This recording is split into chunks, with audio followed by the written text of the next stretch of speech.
تو اللہ کے آگے خوب توبہ کریں، صلاۃ التوبہ 2 رکعت نماز پڑھیں اور اللہ کے آگے اپنے سارے بڑے بڑے گناہوں کی، چھوٹے گناہوں کی اللہ تبارک تعالیٰ کے سامنے رو کر گڑ گڑا کر اللہ سے معافی مانگیں، خوب استغفار کی تسبیح کریں اور خشوع اور خضوع سے اور اللہ کو یاد کر کے.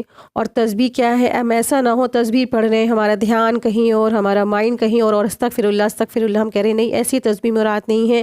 ایسی تسبیح مراد ہے جس میں آپ فیلنگ بھی کر رہے ہو، جس میں آپ محسوس کر رہے ہو کہ ہاں واقعی میں اللہ ہم نے جو بھی کیا ہم اس پہ شرمسار ہیں، اللہ ہمیں آپ معاف کر دیں. تو دراصل یہ توبہ مقصود ہے.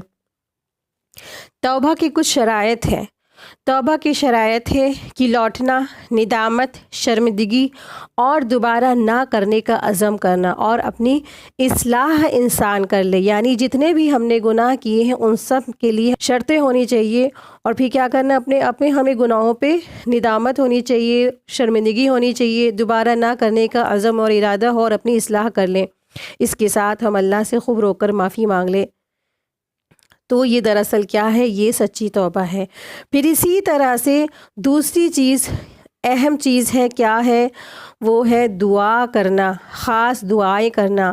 اور دعائیں کیا ہوں گی، رمضان آنے سے پہلے یا اللہ تو ہمیں ہر طرح کے بیماری، تکلیف، پریشانی، مصروفیات سے محفوظ رکھنا تاکہ ہم رمضان کی عبادت سے صحیح طور پر اس کو سر انجام دے سکے، کوئی رکاوٹ بیچ میں نہ آ جائے، کوئی حادثہ، کوئی پریشانی، کچھ بھی، کوئی گھریلو پریشانیاں کوئی بھی بیچ میں نہ آ جائے. اللہ تعالیٰ سے عافیت کی دعا مانگتے رہنا چاہیے اور یہ دعا کرے کہ اے اللہ ہمیں خیر اور سلامتی کے ساتھ رمضان تک پہنچا دے.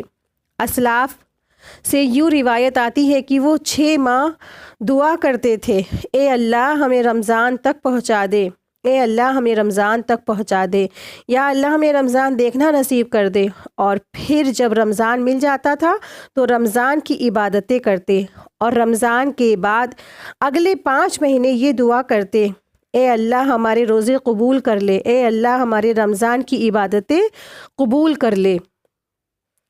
تو رمضان کے آنے تک ہمیں دعائیں کرنی ہیں اور رمضان کے جانے کے بعد بھی ہمیں اللہ سے یہ دعا کرنی ہے کہ اللہ ہماری عبادتوں کو قبول فرما لے. تیسری اہم چیز جو ہے اس مہینے میں کیا کرنا ہے، ہمیں کیسے تیاری کرنی ہے، خوشی سے اس کا استقبال کرنا. یعنی رمضان کریم کا ہمیں خوشی سے استقبال کرنا ہے. رمضان کے بارے میں سوچ کر خوش ہونا چاہیے کیونکہ کچھ لوگ رمضان کے آنے میں پریشان بھی ہو جاتے ہیں نا. گرمی کا سیزن میں روزے پڑتے ہیں اور بھوک اور پیاس اور شدت کی وجہ سے لوگ گھبرا جاتے ہیں. دل میں وہ سوچتے ہیں بڑی گرمی ہوگی، بڑی پیاس لگے گی، کاموں کا کیا ہوگا، کیسے ہوگا، کچن میں کیسے ہم گرمی میں کام کریں گے، کیسے ہوگا، ویسے کیسے ہوگا. دراصل یہ سب کیا ہے، یہ سب ایک طرح سے انسان کے اندر بدگمانیاں ہیں.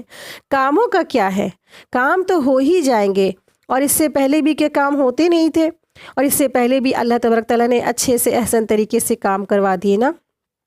تو وہ تو سارے کام ہو ہی جائیں گے، نپٹ ہی جائیں گے، سب کچھ ہو جاتا ہے. آگے کا خوف انسان نہ کرے اور اللہ سب کچھ احسان طریقے سے انشاءاللہ کرا دے گا. اس لیے خوشی سے رمضان کا استقبال کرے اور اس کا بھی اجر ہوگا نا انشاءاللہ تعالی. کیونکہ جب انسان خوش ہو کر کسی کام کو کرتا ہے تو وہ آسان بھی ہو جاتا ہے اور اس کے ساتھ ساتھ اس کی کوالٹی بہت اچھی ہو جاتی ہے اور جب کوالٹی اچھی ہوگی تو اجر بھی کہیں زیادہ ہوگا انشاءاللہ تعالی. پھر اسی طرح سے چوتھی چیز ہماری کیا ہے کہ رمضان آنے سے پہلے کاموں کو نپٹا دے. مثلا شاپنگ ہے، گروسری شاپنگ ہے یا اپنا راشن وغیرہ ہے، خاص طور پر افطاری سے ریلیٹڈ جو شاپنگ ہے وہ راشن وغیرہ سب کچھ لے کے رکھ لے. اور پھر اسی طرح سے عید پر جو شاپنگ ہے نا، عید کی شاپنگ کر لیں.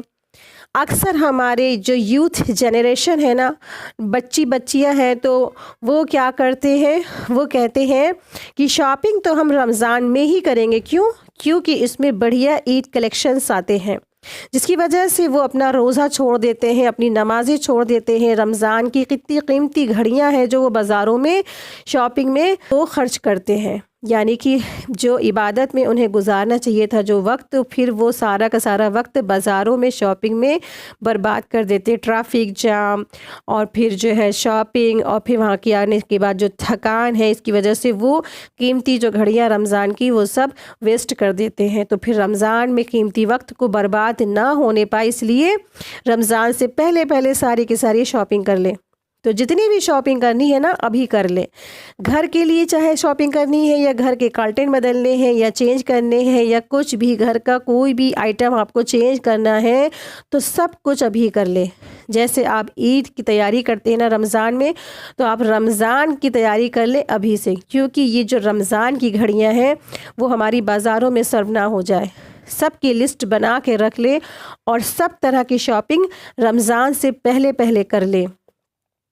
اور اپنی جو خاص کر کے ہماری جو جانمازیں ہوتی ہیں نا، خاص کر کے جانمازوں کو صاف ستھرا کر لیں، جانمازوں کو معطر کر لیں۔ اکثر دیکھا جاتا ہے کہ خواتین جانمازوں کو دھونے سے بہت ڈرتی ہیں نا، کیونکہ اس میں کچھ ایسا تصویر بنی ہوتی ہے مکہ کی یا مسجد کی، تو اس وجہ سے خواتین جانمازوں کو دھوتی نہیں ہیں۔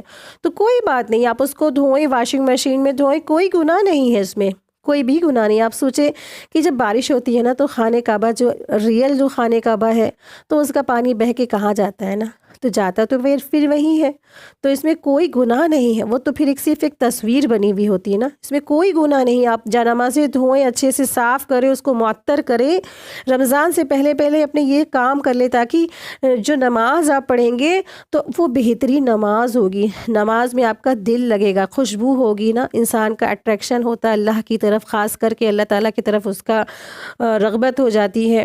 اور جب آپ نماز پڑھ رہے ہیں، سجدے میں جا رہے ہیں، اس میں اسمیلس ہے، صحن ہے، بدبو ہے، تو پھر انسان کی نماز بھی نہیں اچھی ہوتی نا۔ اسی وجہ سے کہا جا رہا ہے کہ رمضان میں خاص کر کے جتنی بھی گھر کی جا نمازیں ہیں اس کو صاف ستھری کر لیں، اس کو معطر کر لیں، اس کو بالکل کلین اپ کر لیں۔ اور جہاں پہ آپ کا روم ہے، عبادت کا روم ہے، اس کی بھی صاف صفائی خوب اچھے سے کر لیں، جو کارپیٹ وغیرہ ہے، جو میٹ وغیرہ ہے، اس کی بھی خوب اچھے سے صفائی ستھرائی کر لیں۔ اور جو خواتین ہیں ہم سب خاص کر کے، تو ہمیں کیا کرنا ہے، کچن کی بھی صاف صفائی کر لیں، کچن کے بھی سارے کام کر لیں، سارے جو سامان ہے وہ سیٹ اپ کر لیں، اور ساتھ ہی ساتھ خود اپنے ہی ہم گھروں کو نہ بھرتے رہیں، غریبوں کو بھی کچھ راشن دے دیں۔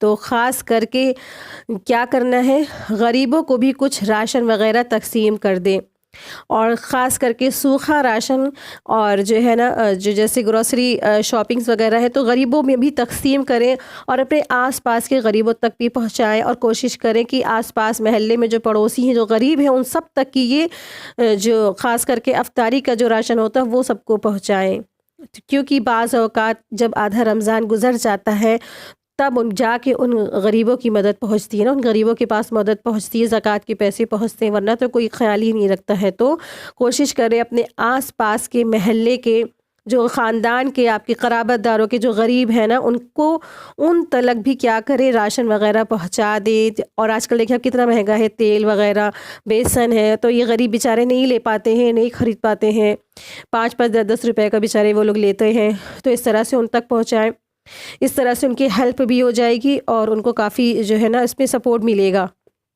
انشاءاللہ تعالی۔ اور خاص کر کے ایک اہم چیز یہ ہے کہ رمضان کے آنے سے پہلے تہجد کا بھی اہتمام شروع کر دیں، اور قرآن کریم کی خوب کثرت سے تلاوت شروع کر دیں، شعبان سے ہی گناہوں کا اجتناب کرنا شروع کر دیں تاکہ رمضان تک پہنچتے ہمارے گناہ چھوٹ جائیں انشاءاللہ تعالی۔ تو یہ کچھ اہم ٹپس تھے، یہ رمضان کی تیاری کے کچھ اہم ٹپس تھے تاکہ آپ لوگوں کو شیئر کر دیں، میں نے سوچا کہ جس سے آپ لوگ کر سکیں اچھے سے اپنی تیاریاں انشاءاللہ تعالی۔ وآخر دعوانا الحمد للہ رب العالمین، سبحانک اللہم وبحمدک، اشہد ان لا الہ الا انت، استغفرک واتوب الیک۔ السلام علیکم ورحمۃ اللہ وبرکاتہ۔ جزاک اللہ خیرا کثیرا۔